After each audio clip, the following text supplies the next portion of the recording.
অজু করার পর যদি মোবাইলে কোনো ছবি বা ভিডিও দেখা হয় তাহলে কি অজু ভেঙে যাবে? অজু করতে গিয়ে অন্যের অজুর পানি শরীরে পড়লে কি কোনো রকম সমস্যা আছে? একা নামাজ পড়লে কি আজান দিতে হবে? টোপর পরিধান করা কি জায়েজ আছে? গোপনাঙ্গ হাত দিলে কি অজু যাবে? শারীরিক অসুস্থতার জন্য বালিশের উপরে সেজদা দেওয়া যাবে কিনা? মহিলাদের ফরজ নামাজের সময় একামত দিতে হবে কিনা? দুলাভাইকে ভাইয়া বলে ডাকা যাবে কিনা? কোনো কিছু কুড়িয়ে পেলে করণীয় কি? নামাজের মাঝখানে যদি অজু ভেঙে যায় তাহলে কি করতে হবে? বিনা অজুতে কালিমা সহ ছোট ছোট দোয়া পড়া যাবে কিনা? চোখে আলগা পাপড়ি লাগানো যাবে কিনা? প্রতি বৃহস্পতিবার আসর নামাজের পর নাকি প্রত্যেক মৃত ব্যক্তির রূহ নিজ নিজ বাড়িতে পাঠানো হয়, কতটুকু সত্য?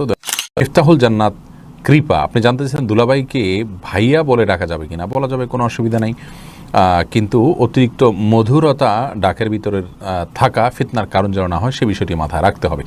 খানম স্বপ্না, নামাজের মাঝখানে যদি অজু ভেঙে যায় তাহলে কি করতে হবে?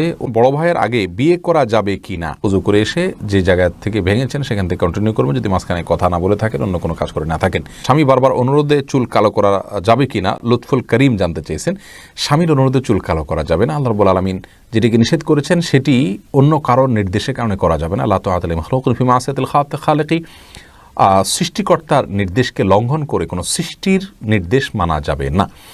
যেহেতু নবী সাল্লাল্লাহু আলাইহি ওয়াসাল্লাম বলেছেন ওয়াজান্নাবুস সাওয়াদ, কালো বাদ দিয়ে অন্য কোনো কালার করো, অতএব সেটাকে মাথায় রেখে স্বামী নির্দেশকে সসম্মানে ফিরিয়ে দিতে হবে। মারজান ইসলাম জানতেছেন, সন্তান হিজড়া না হবার জন্য কি বাবা মায়ের কোনো আমল আছে? কোরআন সুন্নাহ বিশেষ কোনো আমল নেই, তবে হ্যাঁ, সন্তান যেন নেক হয়, চক্ষু শীতলকারী হয়, সেজন্য আগে থেকে দোয়া করবেন। সূরা ফুরকান আয়াত নম্বর ৭৪ এবং অন্যান্য দোয়াগুলো বেশি বেশি পড়বেন। ইনশাআল্লাহ আল্লাহ তাআলা এমন সন্তান দিবেন যে সন্তান আপনার আমার চোখকে জুড়াবে। নাজমিন নাহার নিতু জানতেছেন, চুন এবং সুপারি দিয়ে পান খাওয়া কি হারাম? প্রথম কথা হলো যে সুপারি খুবই ক্ষতিকর এবং ইতিমধ্যে আমরা জানি এটাকে গুপ্ত ঘাতক বা বিষ বলা হয়েছে, বিভিন্ন গণমাধ্যমে উঠে এসছে, গবেষকরা এরকম জানিয়েছেন। তো যে জিনিস স্বাস্থ্যের জন্য ক্ষতিকর সেটা খাওয়া জায়েজ নেই। আল্লাহ রাব্বুল আলামিন বলেছেন, লা তুলকু বিয়াইদিকুম ইলা তাহলুকা, তোমরা নিজেদেরকে ধ্বংসের দিকে ঠেলে দিও না। যে জিনিসটি খেলে আপনার আমার ক্ষতি হবে আমরা জানি, প্রত্যক্ষভাবে সেই জিনিসটি খাওয়া আমাদের জন্য জায়েজ নেই। পরোক্ষ ক্ষতি অনেক কিছুরই রয়েছে, সেগুলো কথা ভিন্ন কথা। তারপরে যদি কেউ আপনার জর্দাটা না খায় তাহলে সরাসরি সেটাকে গুনাহ বলা কঠিন। তবে জর্দার মধ্যে আবার মিষ্টি জর্দা যেটা, সেটা খেতে পারেন। আর যেটা তামাক রয়েছে সেটা সরাসরি খাওয়া, এটা জায়েজ থাকার কোনো কারণ হতে পারে না। রোমানা তানহা, আপনি জানতে চেয়েছেন বসে বসে ঝিমালে কি অজু ভেঙে যাবে?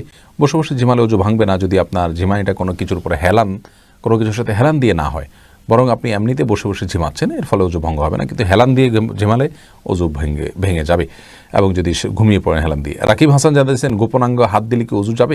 এটা নিয়ে ফোকাহে কেরামের মতো পার্থক্য রয়েছে। ইমাম আবু হানিফা রাহমাতুল্লাহর মতে অজু যাবে না, অন্য ইমামদের অনেকে বলেছেন অজু যাবে। মোহাম্মদ, আপনি জানতে চাইছেন বড় ভাইয়ের আগে বিয়ে করা যাবে কি না?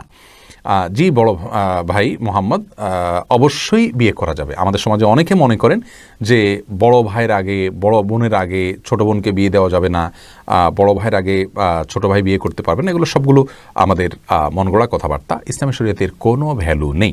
যার যখন বিয়ের সামর্থ্য হবে তিনি তখন বিয়ে করতে পারবেন।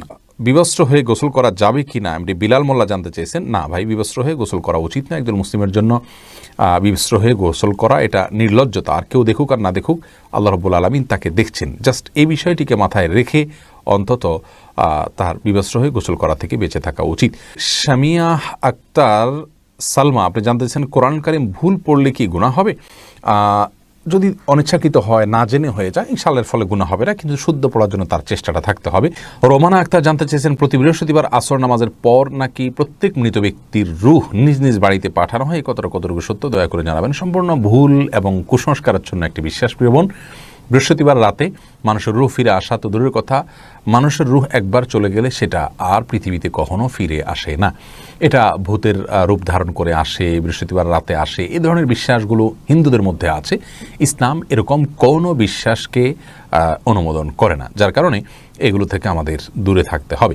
বিপ্লবী কলমে আইডি থেকে জানতে চেয়েছেন, মহিলারা হায়েজ অবস্থায় আজানের জবাব ও আজানের দোয়া পড়লে কি গুনাহ হবে? উত্তর হলো না, অবশ্যই গুনাহ হবে না, বরং হায়েজ অবস্থায় এটা করা যাবে। মিনহাজুর রহমান রাকিব জানতে চেয়েছেন, অজু ছাড়া কি আজান দেওয়া যাবে? দেওয়া যায়, কিন্তু ইচ্ছাকৃত এবং নিয়মিত এরকম করা উচিত নয়, মাকরুহ। এমনি রাজীব বিন জাহাঙ্গীর, আপনি জানতে চেয়েছেন নিজের বিয়ের খুতবা কি নিজে পড়া যাবে? যেতে পারে, অসুবিধা নেই। সিদ্দিকুল্লাহ, আপনি জানতে চেয়েছেন, আমি যদি পেশাব করি তখন পেশাব ক্লিয়ার করার পরেও আমার পেশাব 1 বা 2 ফোঁটা পড়ে যায়, সেক্ষেত্রে আমার অজু এবং নামাজে বেশি সমস্যা হচ্ছে বেশ কিছুদিন ধরে। এ থেকে পরিত্রাণের উপায় বললে আমি খুবই উপকৃত হতাম। পেশাব ক্লিয়ার হওয়ার পর 1-2 ফোঁটা পড়লে আপনাকে অপেক্ষা করতে হবে যতক্ষণ না পেশাবের ধারা বন্ধ হয়ে যায়, তারপরে আপনি উজু করতে যাবেন। এটা হলো আপনার জন্য করণীয়। আর যদি এটা বন্ধ না হয়, কন্টিনিউয়াসলি চলতেই থাকে, তাহলে প্রত্যেক ওয়াক্তে আপনাকে আলাদা করে উজু করতে হবে। শামীম রাজা জানতে চেয়েছেন, গায়রে মাহরাম পুরুষকে কোনো মহিলা সালাম দিতে পারবে কি না। গায়রে মাহরাম পুরুষ যদি হয় তাহলে সেক্ষেত্রে তাকে মহিলা সালাম দিতে পারবে বলে বিন বাজ রাহিমাহুল্লাহ ফতোয়া দিয়েছেন, সৌদি আরবের সাবেক গ্র্যান্ড মুফতি, এবং তিনি দলিল হিসাবে পেশ করেছেন। আল্লাহ রাব্বুল আলামিন কোরআনে বলেছেন, ওয়াকুলনা কাওলাম মারুফা, স্বাভাবিক কথা মেয়েরা বলতে পারবে, আর সালাম এটা স্বাভাবিক কথার অন্তর্ভুক্ত, অতএব সালাম দিতে পারবে। যদি সালামের ভিতরে কোনো লৌকিকতা না থাকে, সালাম দেওয়ার সময় কোনো মাধুর্য সৃষ্টি করা না হয়, ফিতনার কোনো আশঙ্কা না থাকে, ইনশাআল্লাহ স্বাভাবিকভাবে সালাম দিতে পারবে। তবে বর্তমানে যে ফিতনার ছড়াছড়ি চলছে, এই পরিস্থিতিতে যদি সেটাও অ্যাভয়েড করা যায়, সেটা নিরাপদ আমরা মনে করি। মনিরুজ্জামান সৈকত জানতে চেয়েছেন, বিয়েতে টোপর পরিধান করা কি জায়েজ আছে? টোপর পরিধান করাতে আপাত দৃষ্টিকোণ থেকে আমি কোনো মন্দ দিক দেখছি না, আল্লাহু আলাম। তাসফির আহমেদ রাব্বি জানতেছেন, একা নামাজ পড়লে কি আজান দিতে হবে? একা নামাজ পড়লে আজান দিতে হবে না, তবে একামত দিয়ে জামাতের উদ্দেশ্যে যে আর কেউ যদি যুক্ত হয় তাহলে যুক্ত হতে পারে, এটার জন্য বলে দেওয়া এভাবে করা উত্তম। মুসরাত আপনি জানতে চেয়েছেন, চোখে আলগা পাপড়ি লাগানো যাবে কি না। চোখে পৃথক আলাদা করে পাপড়ি লাগানো উচিত নয়, একান্ত বাধ্য না হলে। অসুস্থতার কারণে ওটা পড়ে গেছে, কোনো কারণে খারাপ দেখা যাচ্ছে বা দেখতে পাচ্ছেন না, এ সমস্ত কারণে ভিন্ন কথা। অতিরিক্ত পাপড়ি লাগানো এটা আল্লাহর সৃষ্টিতে পরিবর্তন করা এবং এক ধরনের প্রতারণা। সব মিলিয়ে এই বিষয়টি জায়েজ না, যদি সেটা সৌন্দর্য, শুধুমাত্র সৌন্দর্য বৃদ্ধির জন্য আপনি করে থাকেন। মালা খাতুন আপনি জানতে চেয়েছেন, বিনা উজুতে কালিমা সহ ছোটো ছোটো দোয়া পড়া যাবে কি না। উত্তর হলো অবশ্যই পড়া যাবে। কালিমা এবং ছোটো ছোটো দোয়া এগুলো পাঠ করবার জন্য, দুরূদ পাঠ করবার জন্য, এমনকি মুখস্থ কোরআন তেলাওয়াত করবার জন্য উজুর কোনো প্রয়োজন নেই।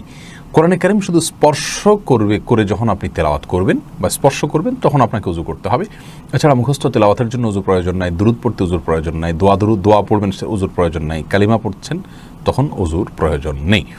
তবে হ্যাঁ, অজু অবস্থা যদি থাকতে পারেন, সে অবস্থা ভালো কাজগুলো করতে পারেন, সেটা অবশ্যই প্রশংসনীয়। ফয়সাল হোসেন জানতে চেয়েছেন, কোনো কিছু কুড়িয়ে পেলে করণীয় কি? কুড়িয়ে পেলে যদি খুব হালকা পাতলা ছোটোখাটো কোনো 5-10 টাকা হয়, এমন জিনিস যেটা কেউ খুঁজে বেড়াবে না, তাহলে সেটা তিনি চাইলে নিজে ভোগ করতে পারেন, যদি গরিব হন, আল্লাহ কাউকে দানও করে দিতে পারেন, নিজেও খেতে পারেন, অসুবিধা নেই। আর যদি অনেক বেশি মূল্যবান কিছু হয়, তাহলে সেটা অবশ্যই মালিককে খুঁজে তারপরে বের করে ফেরত দেওয়ার উদ্যোগ নিতে হবে। সেটা যদি করা না যায়, তাহলে সেক্ষেত্রে তিনি চেষ্টা করবেন যাতে কোনো গরিব বা অভাবী মানুষকে দেওয়ার। আর তিনি নিজে যদি গরিব অভাবী হন, জাকাত খাওয়ার হকদার হন, অভাবী মানুষ হন, তাহলে সেক্ষেত্রে নিজেও তিনি ভোগ করতে পারবেন। রত্না আফরোজা আপনি জানতে চেয়েছেন, শারীরিক অসুস্থতার জন্য বালিশের উপরে সেজদা দেওয়া যাবে কিনা। বালিশের উপরে কেন সেজদা দিতে যাবেন? আপনি রুকু সেজদা যদি স্বাভাবিকভাবে দিতে না পারেন, তাহলে ইশারা করে দিলেই হবে। পাশে বালিশ বা কোনো কিছুর উপরে দেওয়ার বিশেষ কোনো কারণ নাই। আপনি ভূমিতে, জমিনে, ফ্লোরে সেজদা যদি দেওয়ার মতো অবস্থা না থাকে, চোখের সমস্যা বা অন্য কোনো অসুবিধা, অপারেশন ইত্যাদি হয়ে থাকে, তাহলে আপনি ইশারায় রুকু করবেন আর ইশারায় সেজদা করবেন, যতটুকু সম্ভব সেজদা নিয়তে উপর হবেন এবং সেটা সেজদা হিসাবে গণ্য হবে ইনশাআল্লাহু তাআলা। শাহনাজ আনসারী জানতে চেয়েছেন, মহিলাদের ফরজ নামাজের সময় একামত দিতে হবে কি না। একামত যদি তারা দলবদ্ধভাবে নামাজ পড়েন, তাহলে সেক্ষেত্রে একামত দিবেন কোনো পুরুষ লোক থাকলে তিনি। সুমাইয়া আফরিন জ্যোতি জানতে চেয়েছেন, অজু করার পর যদি মোবাইলে কোনো ছবি বা ভিডিও দেখা হয়, তাহলে কি অজু ভেঙে যাবে? না, এর কারণে অজু ভাঙবে না, অজুর ভাঙার সাথে কোনো সম্পর্ক নেই। সাইফুর রহমান সাহেব জানতে চেয়েছেন, অজু করতে গিয়ে অন্যের অজুর পানি শরীরে পড়লে কি কোনো রকম সমস্যা আছে? না, কোনো অসুবিধা নেই।